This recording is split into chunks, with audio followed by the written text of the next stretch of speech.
Managing your AcuraLink subscription is easy and is done using your My Garage account. You will be notified by email 30 days before your complimentary trial expires.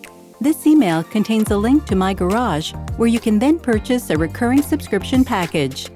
If you want to subscribe to, cancel, or check the status of your AcuraLink subscription, you can do so at any time by accessing your My Garage account directly from the AcuraLink app.